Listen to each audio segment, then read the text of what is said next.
Well, welcome back to the channel. Yesterday we got this motor out of the 1355. Got it sitting here. Tonight I blocked it up. Yesterday I just kind of set it on the ground. But one of the things I worked on this evening was cleaned out these. There's 3 holes that are threaded, which take this pulley, which then runs the power steering pump on the A4T that would not be on the 1355. So I've got to get longer bolts. I've got these, but I need a 1/2 inch longer bolt. And so I just messed with that. And then the next thing I need to do is pull the pressure plate, the clutch, and the flywheel off this. So I'm going to work on that. I am dripping some oil, and I'm not sure from where, but I imagine when I get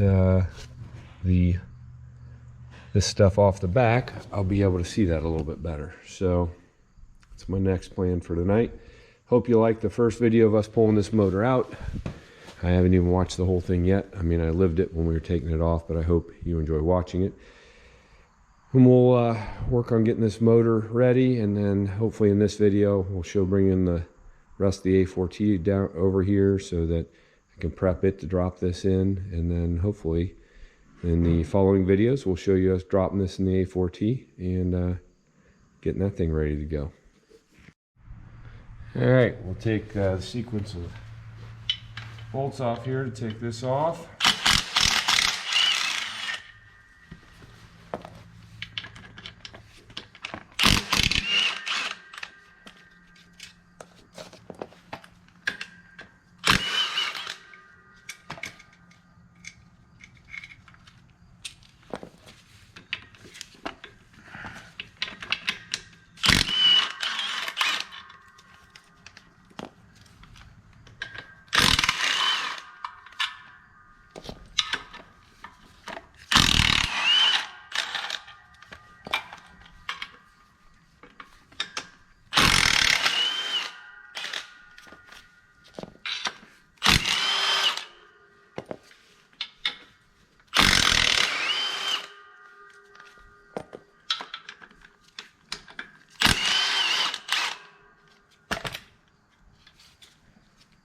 All right, 2 more. This should be under a little bit of tension.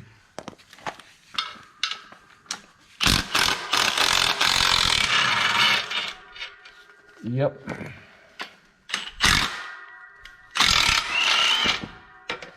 And there we go. So that would be the pressure plate and the clutch. And I'm not wondering if they didn't put clutches in pretty good shape. Good to know. Just, I guess, a little bit of, but the flywheel also looks good too. So, got that off. I'll work on getting the flywheel off next. I think I'm gonna have to take the starter off maybe, so I don't hit in there. I'm gonna have to check that out. Just while I was sitting here looking at this, by the amount of oil that's kind of streaming, I don't know yet, but I'm gonna guess it needs a rear crank seal.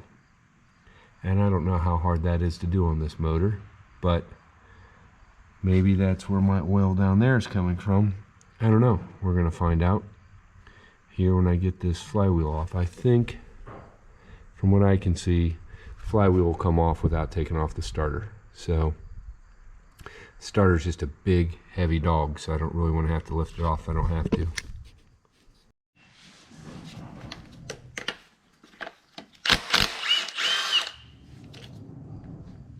Yeah, that's pretty wet with oil.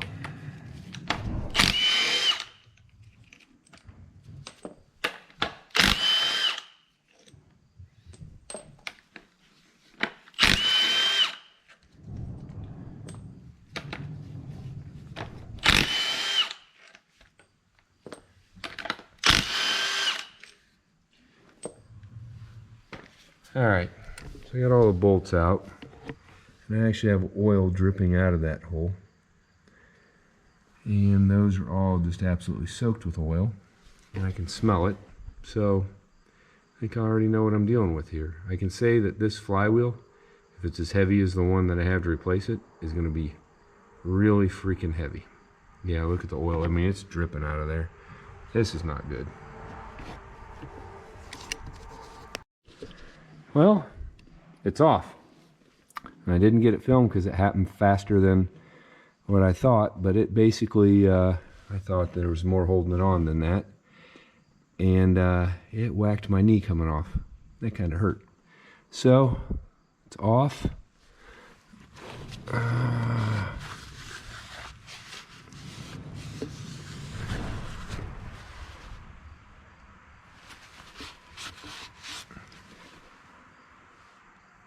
We will see about my oil leak. As you can see, what's different about this one is the hole spacing. So those two are close together. That one is off. So it took a very specific flywheel to fit on there for the A4T, and it's that other one flywheel goes on, and you'll see it as I work on this, is dished in order to. It's just a different setup than this one where it's more of a flat face. So, all right, well, I'm going to try to move this flywheel out of the way because it's fell off and it's laying here flat, so I'm going to have to pick it up, move it out of the way now. All right, so my oil that was on these bolts holding the flywheel on kind of had me confused because I dried everything off, can't figure it out. Talked to Wendell Everett today. Wendell said probably the good thing to do would be to change this gasket, and then there's a seal going around the back of the crank there, which I kind of wonder if it wasn't that seal. But anyway, I'm here and I'm like, I'm not seeing anything, but then I ran my fingers around the bottom of that and they come up wet. So I know that it is probably the seal that's going around there that's leaking, which is where that oil would come from. He said if that's the case and that's where the oil's coming from, that it would soak those bolts, but it wouldn't exactly soak the clutch, which is exactly what I saw. So I'm guessing he's correct, as he usually is. So I'm going to go ahead and pull this off and see what I have.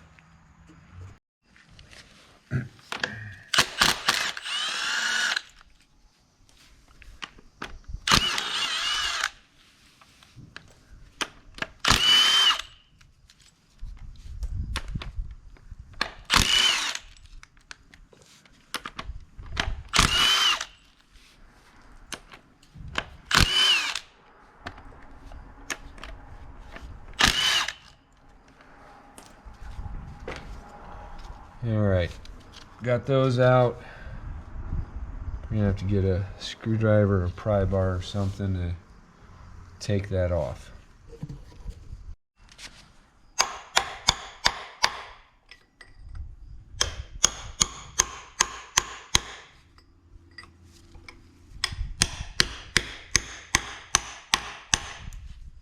It's coming slowly.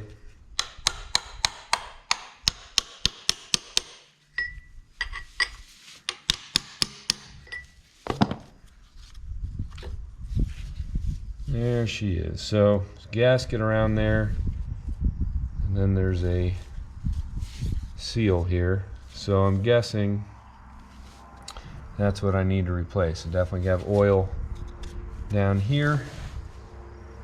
And looking at this, I'm gonna guess the crank comes through. I don't know, I should probably look at a parts book, but I'm gonna guess that Wendell's correct in the fact that that's what's causing my issue with the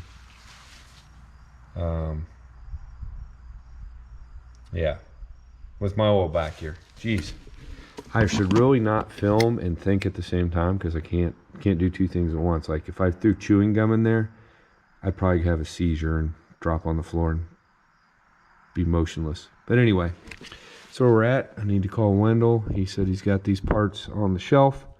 Get them coming this way, and then I can, once I get those in, then I can get the flywheel on, and the clutch and the pressure plate.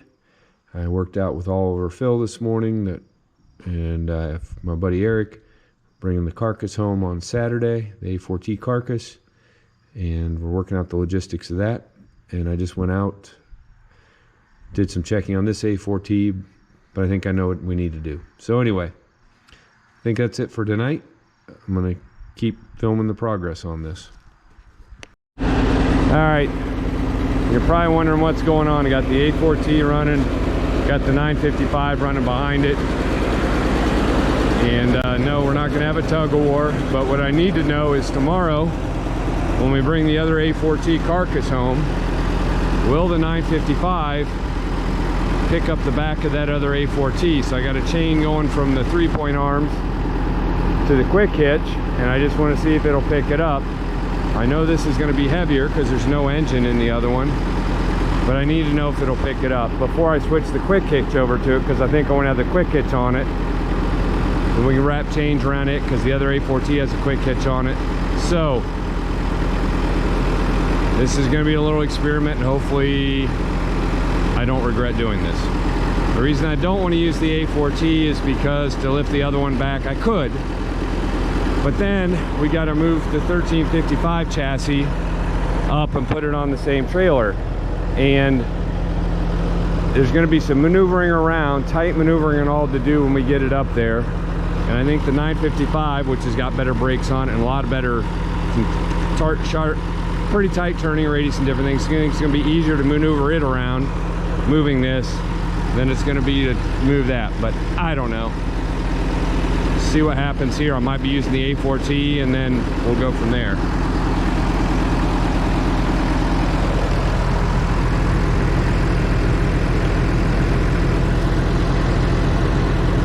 See what happens.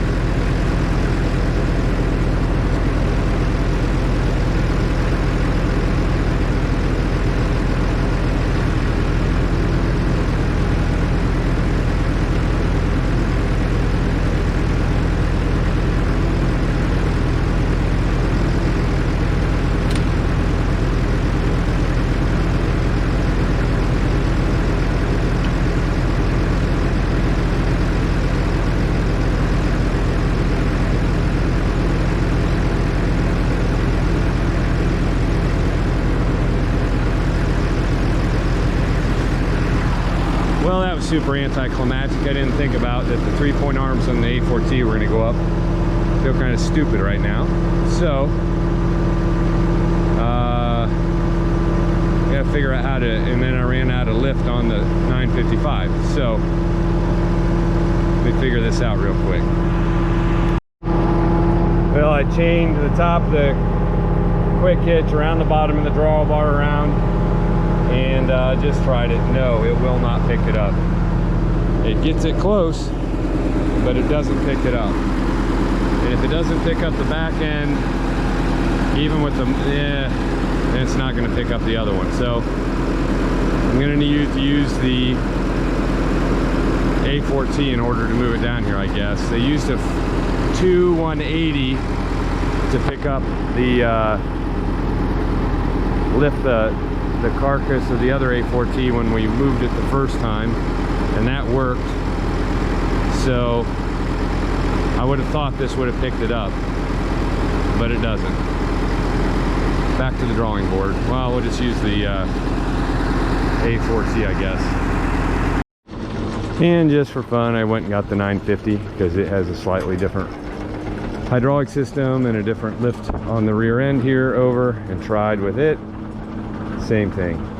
Definitely makes the back of the A4T go up, but it will not clear the ground. So all I can hope is tomorrow that when we hook onto it, because that's basically the same lift cylinders and all, is that the A4T will pick it up. And if it doesn't, then it's going to be a little bit of a pickle. Actually, I think I'll know what I'll do. So on the other one, we have angle iron on the brackets right in here to keep it from turning. We could always pull that off and then just chain it tight to the quick hitch that's on the other A4T to this one, and just drag it home, and it will follow this one and articulate around. It's just we won't be able to push it, just be able to pull it. And it's not ideal, but hopefully this will pick it up. I don't know. Or get a bigger tractor over here when I want to move it in the barn to pick it up and shove it in. All right, well, that's been my experimenting for tonight. I'm going to go put the 950 away, and we'll go from there. All right, Saturday morning, it's move day. I've got the, I'm going to go get the blocks of wood and block the front end so it doesn't pivot. And woke up at 2 a.m. trying not to think about this, because the way that I work is my brain has been going, wondering, hoping that this all goes smoothly. I'm trying to factor out, I'm really hoping that the other A4T will pick this one, back end of this one up. So guess we'll find out here shortly. Phil's on the way over with the semi to move it. Eric's on his way. And yeah, goal of today, get this thing moved. Get it home, get it someplace where I can actually start working on doing a few things to get ready to put the motor in it. All right, got my 4x6 in by the axle. There you can see it on the other side. Hopefully we'll keep this from swaying a whole lot once we pick up the rear end. Just looking, kind of curious why all the grass is dead in that area back there underneath this, and I'm looking around. So this fuel tank, when we brought this here, had quite a bit of diesel in it. I just hopped up and looked in, and I think it's pretty well empty, so I'm going to guess this has been leaking diesel, which, you know, I'm not surprised. I guess it'll lighten up the back end of this a little bit, but I guess we'll have to deal with that after I get it home. Just looked in the cab, everything looks all right, other than everything's covered in bird crap right now. I'm guessing because there must be a nest close by. I did want to say my buddy from work that I worked with for a lot of years, he sent me a text this week. His son Dallas got a John Deere A here recently.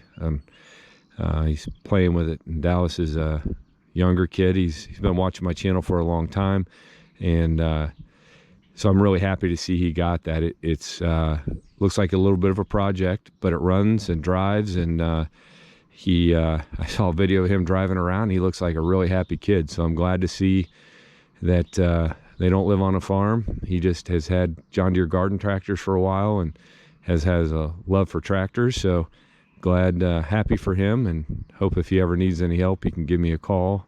But he's a smart kid, so I'm sure he'll get it figured out. So, all right, now I just need to wait for Phil, get the drop deck backed in here, and we'll get this done. Just a quick, it's early.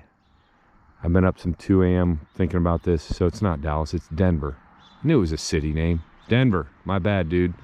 Sorry that I said the wrong name. I don't know what I was thinking, but I know who you are. And Denver, I'm glad for you that you got that John Deere. Even though it's green, it's still pretty cool. Seeing you driving around is pretty cool. All right, Denver, not Dallas. That was, it's early. Sorry. Well, Phil made it. It's kind of a weird angle this drives at, but it's dry enough. I think he can pull in. I think we can spin it around up here in the driveway, and then get headed back out in the right direction.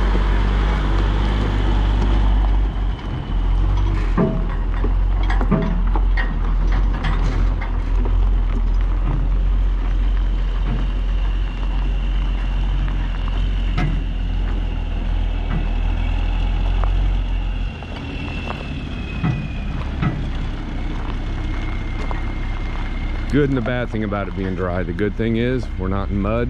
Bad thing is we need rain.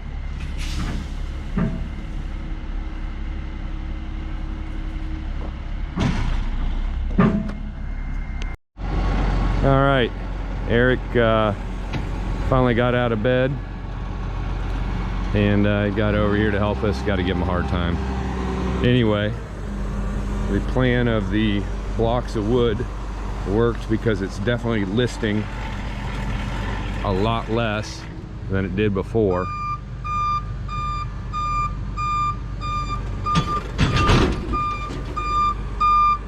Well, we just had a malfunction there. Something let go.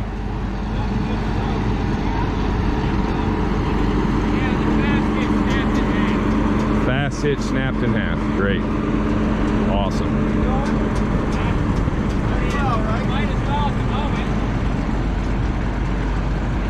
That's awesome.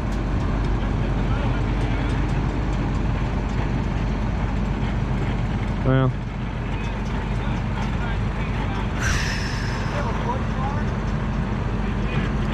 something's always gonna go wrong.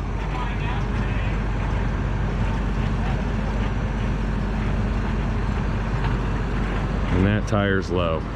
Phil just put air in it here kind of recently, so I don't know why.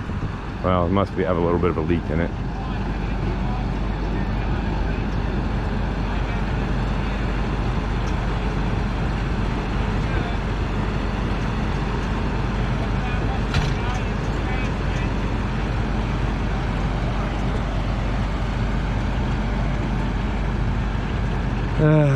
Nothing's easy.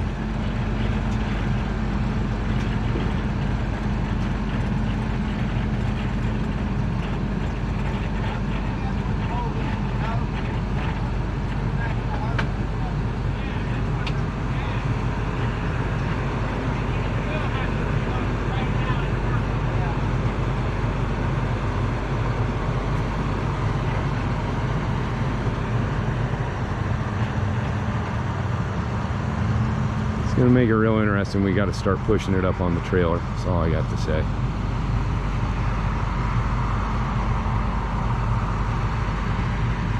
And then unloading it at home is gonna, wish that quick hitch wouldn't have broke. But we were looking at it, it wasn't all that great of a quick hitch in the first place. It's not a Moline. I don't know what it was.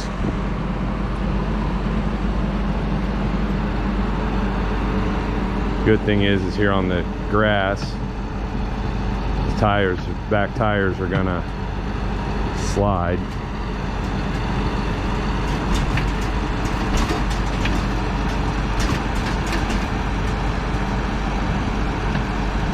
Some.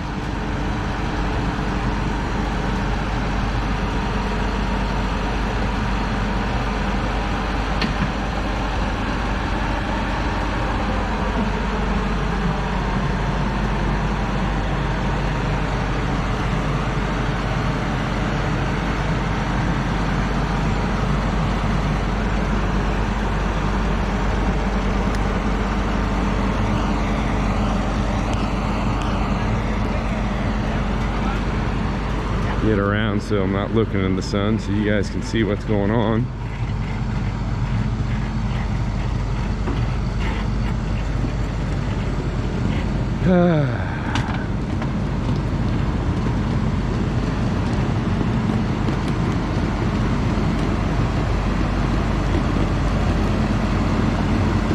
Yeah, the quick hitch.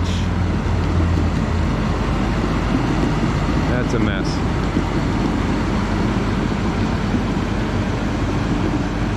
Luckily we had the chain wrapped around it enough times that it doesn't really matter.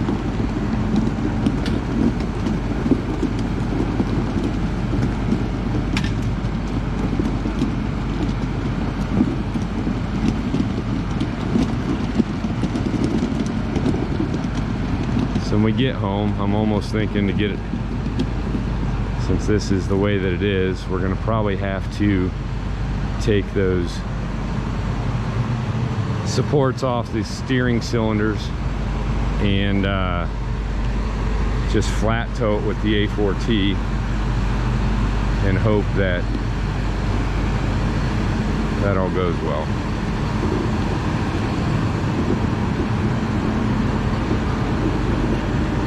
Pushing this on is going to be a whole lot of fun. Well, I lost one of my 4x6s that keeps it from articulating. All right, I'm gonna have to use hands and brain power here, so I gotta stop this. All right, we got it on. Man, what a pain. The quick hitch broke, then we had to reposition it like 20 times to get it up on there. Now we're putting some air in this tire before we go down the road, because it was pretty low. Not super low, but enough that, and this side's hanging off just a little. I don't know if you can see that, but it's as close as we could get it to being straight on. So we got to finish chaining that down after we get that that tire blown up. And then this is just, as I woke up at 2 this morning and was hoping this wouldn't happen, but it's turned into a little bit of a deal. So all right, we're going to finish getting her strapped down and try to get her home. All right, we are hooked up to the A4T. One A4T to the other A4T. Getting chains off. I think we have a plan. I hope we have a plan. I hope this plan goes according to the plan, so that we don't have any more faux pas today.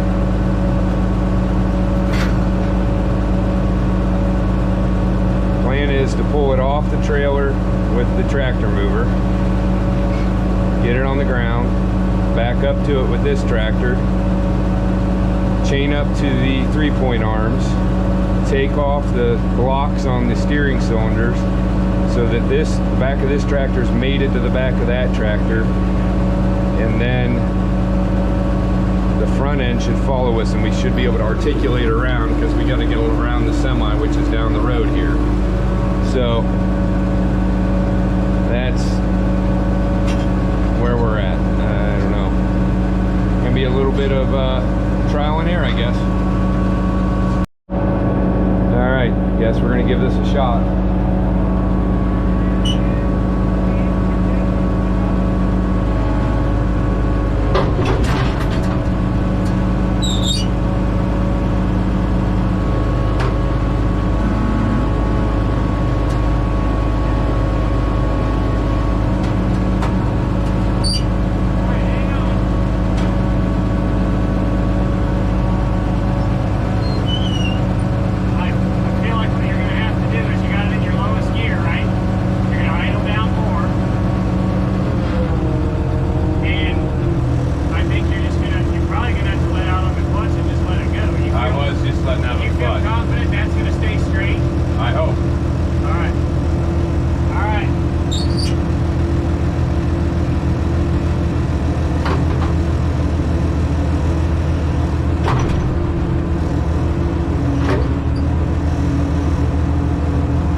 On the ground.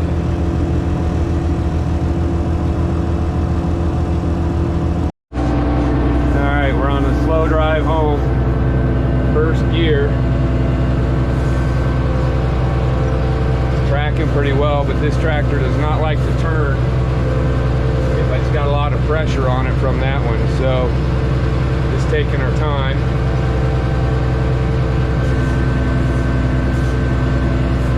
Definitely been an adventure.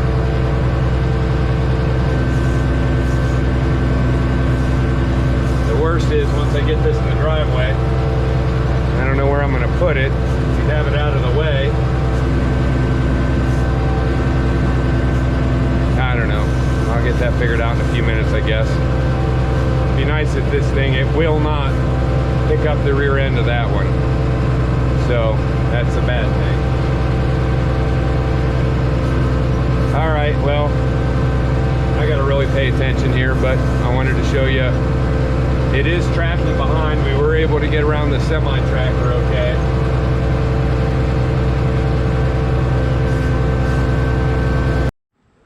All right, well, it's been a long morning. It's actually afternoon now. I went in and ate lunch before I continued the video because I was starving, but Used the tractor moving pole and the 955 to get this up. It wasn't exactly where I wanted it, but I actually think it'll work all right there. I need to hot water pressure wash it and do some other things. So we did not load the 1355 to take to fills. We'll do that another day because everything took so long. But we did get this here. That A4T did good towing it home. We put a chain through there, and we kind of just had it follow behind. Moving around with the tractor moving pole with being articulated was a whole new level of fun, but we got it kind of where it needs to be. So I guess the next thing will be to get it cleaned up and then get those gaskets from Wendell for the back of that. I wanted to show you, there's the quick hitch that broke. It broke in the middle. I'm gonna walk to the other side of the truck.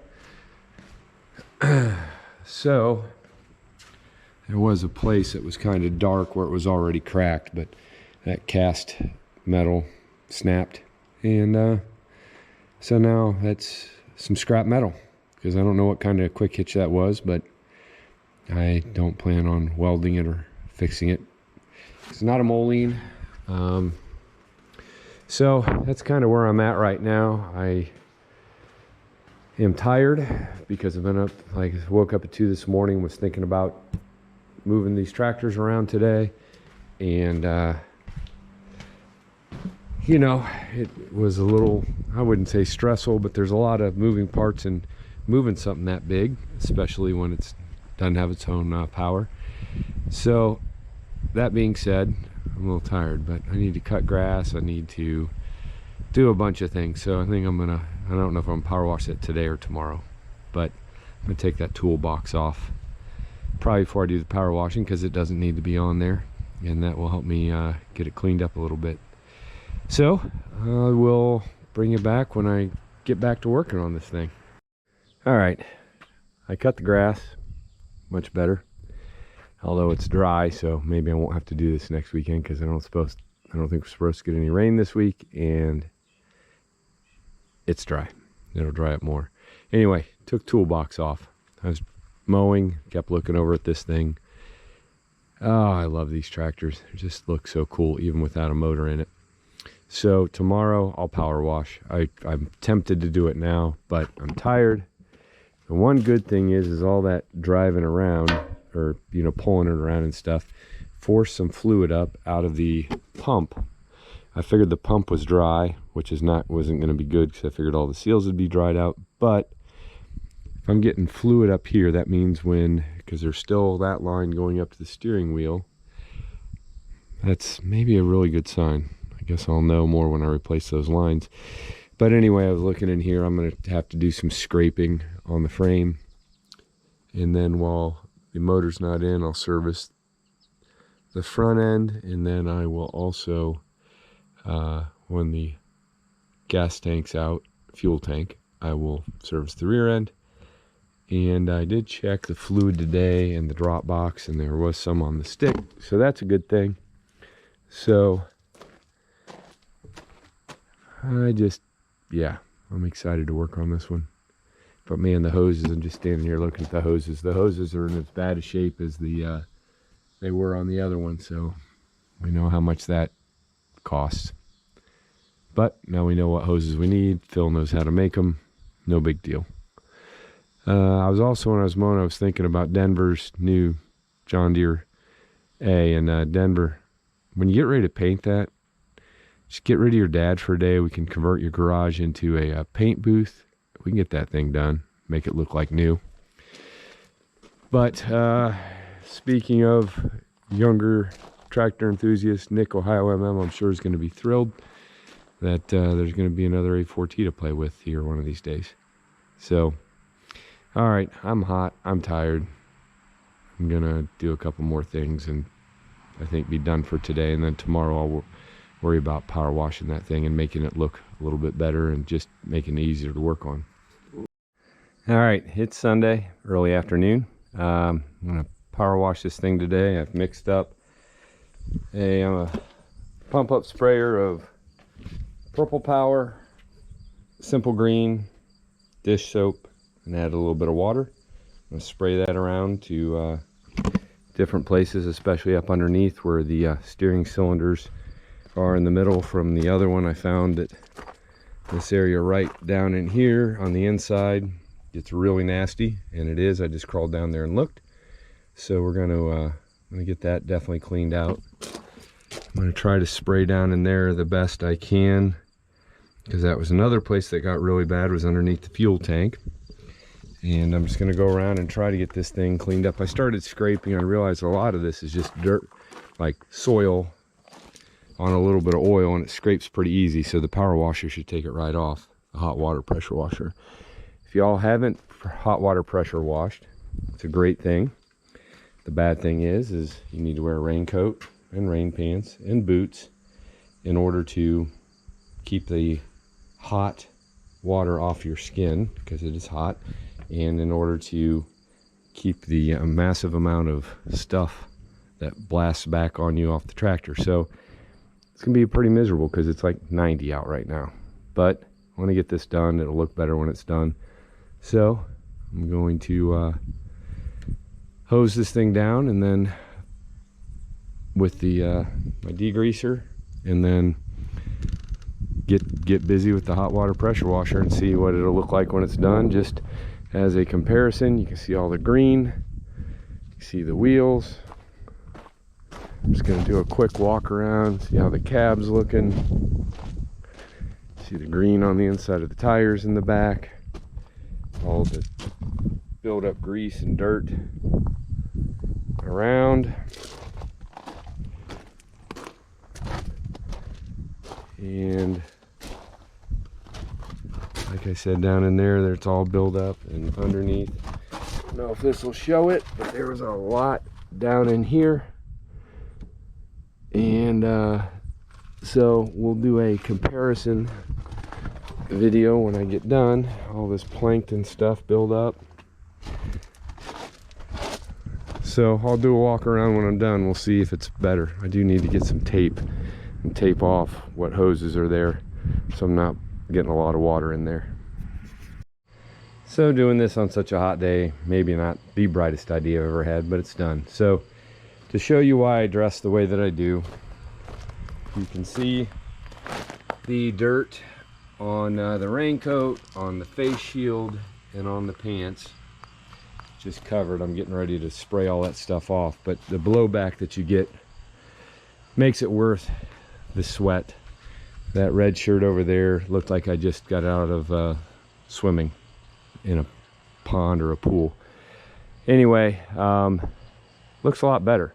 We'll do the walk around again. You can see the green is gone.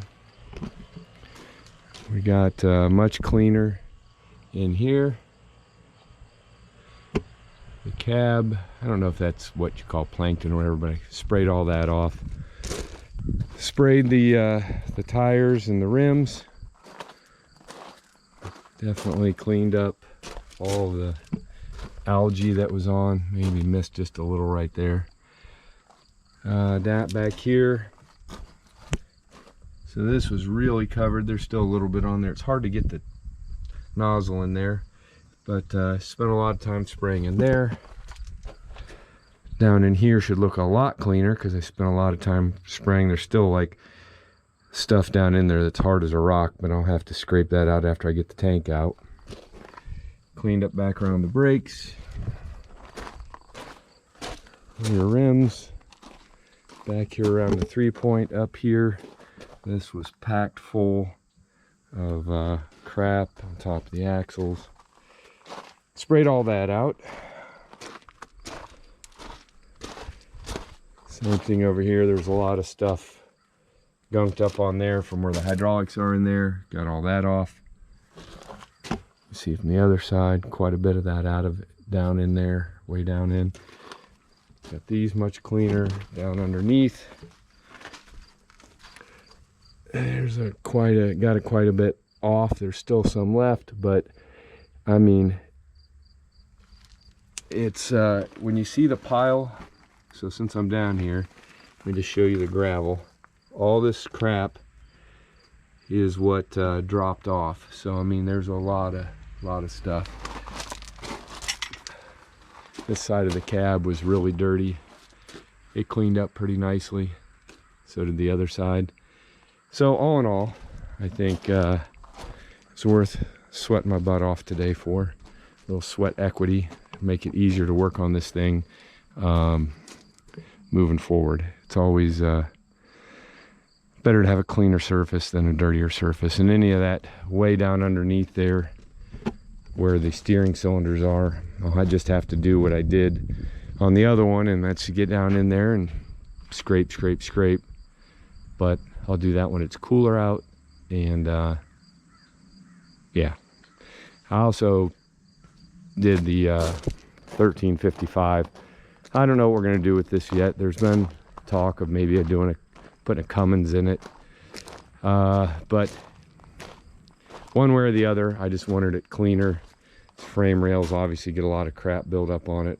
Steering cylinders, cleaned all that off just to make it easier, or make it better when and if we decide what we're going to do with this. And guess we'll go from there with that. So I think that this is probably going to bring this video to a close.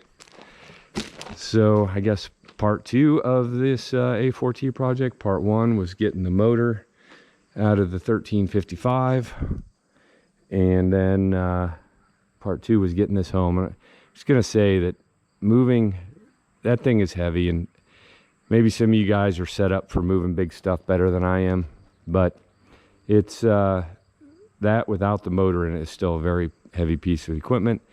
A lot of stress in trying to make sure that I have everything planned right. I'm a serious planner when it comes to that stuff, and not everything went according to plan yesterday, which adds to my stress. But ultimately it's here. I think the next thing is I need to measure, but I don't know that if I move everything out and we bring a truck in with a crane on it, I don't know that I have the clearance in here to drop the motor in. So what I might do, since the motor's up here by the door, is we can bring the motor right up here by the door. We can then have the truck with the crane out here, can lift it and set it in. Then once it's in, then we can worry about shoving that in the back corner where the other one sat, and then I can work on it all winter. So little by little we'll get this. So anyway, hope you're enjoying this project. It's going to get better, and you know, we're gonna have fun with this one. I'm excited, and now that it's here, just seeing it, and then that one over there, just, yeah, this can be pretty cool. And I've had a lot of people asking me, including Nick Ohiomm, like what color they're gonna be. For now, they're gonna be red. And for those that have never painted Moline yellow before, or any yellow, it is a very hard color to paint. And generally when I restore a tractor, it's 4 coats of paint. And the paint that I use is over $500 a gallon. And generally on a 302 size tractor, you're talking 4 gallons ish to get everything, 4 coats on everything, and make it look like a really nice tractor. So to paint one of these in red, I would say double the paint for yellow, and you're probably talking, so if we're talking about $2,000 to paint one of those, we're talking probably at least $6,000 to paint. It's a lot. It's a lot of money to, people don't realize how much paint costs these days. If you're gonna use a quality paint, and I only use quality paint. So, but leaving it red, it's a lot less, but it would be cool to have a yellow one. And everybody's like, well, which one would you paint yellow? And I'm like, I don't know. So we'll cross that bridge later. How about we get this one running, driving, operating, make sure everything's good on it, and then I'll worry about that. So, all right, thanks for watching. Please like and subscribe, make comments, let me know what you think. If you had a better way to move this, if you got a better way to move this, when we shove it in, I've got some ideas, but I am open for suggestions, because that thing is not fun to move without a motor in it. And still got Phil's push-pull bar there. I need to get one of those. But anyway, see you at the next video, and we're gonna have fun with this one.